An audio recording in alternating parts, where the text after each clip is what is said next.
Hi viewers, welcome to doctor fax. నేను మీ doctor Srinath. ఈరోజు మనం మాట్లాడుకునేటువంటి సమస్య చెవి సమస్యలు. సాధారణంగా చెవిలో చాలామందికి చీము కారడము, నీరులాగా రావడము, రస్సి కారడం లాంటి లక్షణాలను మనం చూస్తుంటాం. ఈ కండిషన్ని ఓటైటిస్ అంటారు. మెడికల్గా చెప్పుకోవాలంటే దీన్ని క్రానిక్ సపరేటివ్ ఓటైటిస్ మీడియా అనేటువంటి లక్షణంగా చెప్పుకుంటాము. ఇక్కడ ఏమవుతుంది అంటే చెవి మధ్య పొర ఉంటుంది. వాటిల్లో ఎక్కువగా రంధ్రం ఏర్పడినప్పుడు, లేదా దానికి ఏదైనా ఇన్ఫెక్షన్లు సోకినప్పుడు, లేదా ఫంగల్ ఇన్ఫెక్షన్ ఓటోమైకోసిస్ అంటాము, ఆ ఫంగల్ ఇన్ఫెక్షన్ సోకినప్పుడు ఈ లక్షణం కనబడుతూ వస్తుంది. మనం చేసేటువంటి చిన్న చిన్న పొరపాట్లే దీనికి కారణంగా మారతాయి. ముఖ్యంగా మనకు చెవిలో వ్యాక్స్ ఏర్పడిందని పెన్ను, పెన్సిలు, పిన్ను ఏదో ఒకటి చెవిలో పెట్టి మనం క్లీన్ చేస్తూ ఉంటాం, లేదా ఇయర్ బడ్స్ కూడా రబ్ చేస్తూ ఉంటాము. ఇవి చేయడం మూలంగా చాలా ప్రాబ్లం ఏర్పడుతుంది.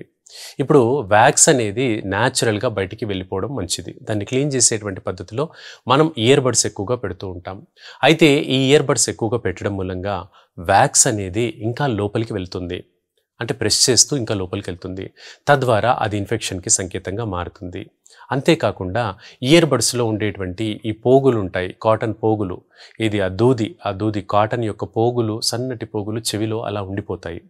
దానివల్ల కూడా మనకు ఇన్ఫెక్షన్ వచ్చేటువంటి అవకాశం ఉంటుంది. అందుకే చెవిని శుభ్రం చేసేటువంటి పద్ధతిని కరెక్ట్గా తెలుసుకోవాలి. చెవి శుభ్రం చేసేటప్పుడు ఇలాంటి పాత పద్ధతులు కాకుండా మనము చిన్నపాటి క్లాత్ తీసుకొని దాన్ని కాస్త తడిపి చిటికెన వేలితో దాన్ని క్లాత్తో క్లీన్ చేసుకోవడం అనేది చాలా సరైన పద్ధతి.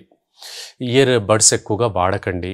చెవిలో పిన్నులు కానివ్వండి, పేపర్స్ కానివ్వండి, పెన్సిల్, పెన్ను, క్యాప్, రిఫిల్ ఇలాంటివి ఏవి పెట్టకండి.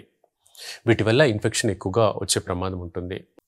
సో ఇలా ఇప్పుడు ఈ మధ్య చెవికి రంధ్రం ఏర్పడడం మూలంగా మనకు కంటిన్యూస్గా చెవి నుండి నీరు కారడము, చెవి నుండి చీము రావడము, నెల 2 నెలలకు ఒకసారి రావడము, ముఖ్యంగా తల స్నానం చేసిన తర్వాత ఇలా చెవిపోటు రావడము, తల అంతా బరువుగా అనిపించడము, జ్వరం వచ్చినట్టుగా అనిపించడము, చెవి అటుపక్క తిరిగి పడుకోవడం ఇబ్బందికరంగా పెయిన్ఫుల్గా మారడము లాంటి లక్షణాలు ఉంటాయి. ఇది చిన్న వయసు పిల్లలు, 10 ఏళ్ల లోపు పిల్లలతో మొదలుకొని పెద్దవాళ్లలో ఎవరికైనా కూడా ఈ చెవిపోటు లక్షణాలు వచ్చే ప్రమాదం కనిపిస్తుంది. చెవిపోటు తీవ్రంగా ఉన్నప్పుడు అశ్రద్ధ చేయొద్దండి. ఎందుకంటే మధ్య చెవిలో దెబ్బతింటే మనకు వినికిడి శక్తి కోల్పోయే ప్రమాదం ఏర్పడుతుంది. అంటే శాశ్వతంగా డెఫ్నెస్ వచ్చే అవకాశం ఉంటుంది.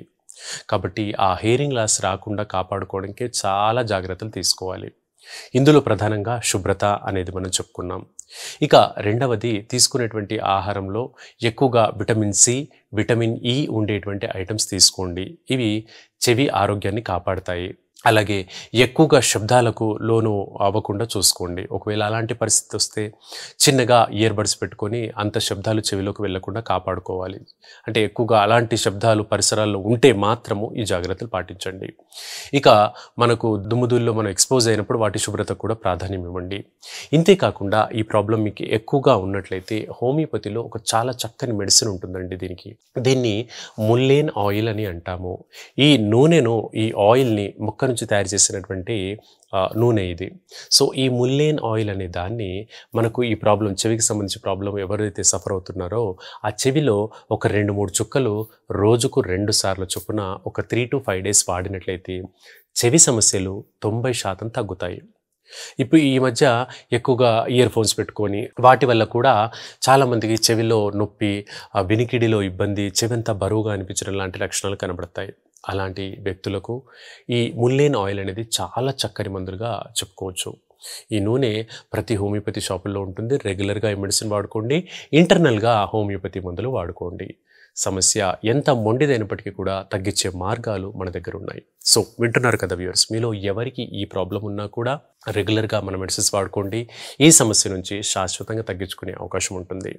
ఇక ఈ వీడియో కానీ మీకు నచ్చినట్లయితే లైక్ చేయండి, నలుగురికి షేర్ చేయండి. ఇంకెవరికైనా డౌట్స్ ఏమైనా ఉంటే కింద కామెంట్ సెక్షన్లో కామెంట్ చేయండి. ఇదండి ఈరోజు టాపిక్. రేపు ఇంకొక మంచి టాపిక్తో డాక్టర్ ఫ్యాక్స్లో ఇక్కడే కలుసుకుందాం. Keep watching doctor fax. Thank you.